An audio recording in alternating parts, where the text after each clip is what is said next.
The King's Daughter 2022. A Filha do Rei. Direção Sean McNamara. Com Pierce Brosnan, Kaya Scodelario, Benjamin Walker, William Hurt. A Filha do Rei é um conto de fadas, ou um conto de sereias, já que a história é mais ou menos como se segue. Luís XIV, Pierce Brosnan, o rei que já é conhecido como o de maior reinado na história da humanidade, isto é um fato histórico e não um fato do filme. Também conhecido como Rei Sol, quer prolongar a sua soberania ao ponto de uma imortalidade literal, ou seja, o Rei Sol quer efetivamente governar a França para sempre. Para isto, através de um cientista da corte, fica sabendo da história de um mito com forte fundamento científico, no qual o sacrifício de uma sereia durante o eclipse lunar confere ao soberano exatamente o poder da imortalidade. É claro que o rei fica fascinado com a história, mas não o padre Lachaise, William Hurt, que alerta Luís sobre o risco que a alma dele sofre. Um risco que pode se concretizar não com o desdobramento do ritual, mas com um simples ato desse ritual. Neste resumo, eu posso explicar e detalhar muitos aspectos do filme que o próprio filme não se esmerou em fazer. Uma falha do diretor Sean McNamara, que contou com um grande arsenal técnico para A Filha do Rei, que inegavelmente tem isso como o maior trunfo, e é a garantia direta para fazer deste conto de fadas um conto de fadas nada desprezível. Efeitos que poderiam ser o ornamento exclusivo dos filmes de fantasia, se não fosse delirante pensar que alguém abriria mão disso.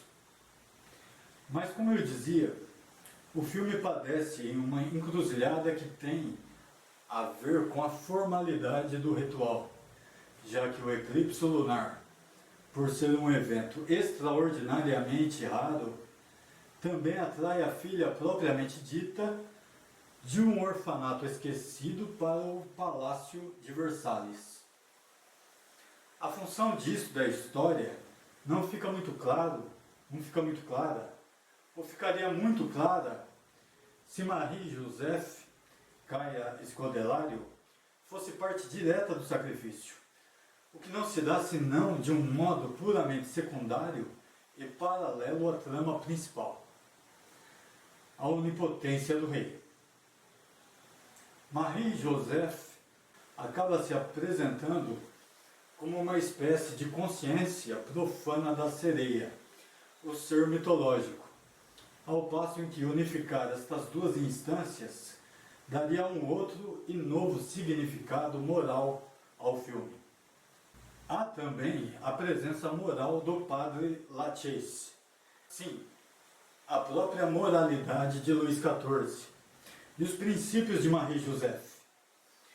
Todos estes pontos se conflagram em torno do ritual pairando sobre a história, enquanto a ciência, ou pseudociência, um caráter não exato ou impreciso do filme, mas tudo bem, precisamos levar adiante a história do conto de fadas, entra em embate com a religião.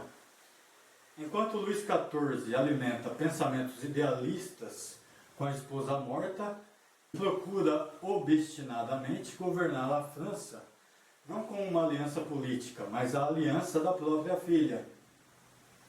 Enquanto Marie-Joseph, avessa ao casamento de conveniência, admite o matrimônio desde que com a liberdade da sereia. Todos estes são momentos mais do que relevantes para nos entretermos com uma história sobre as motivações morais dos personagens, colocadas em perigo por causa de um novo santo graal, o ritual da sereia, chamado o ritual da lua e do sol, o título original da obra que inspira o filme.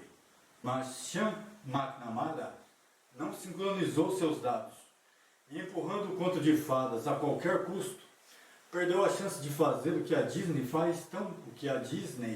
faz tão bem com as versões dos seus filmes de brinquedo.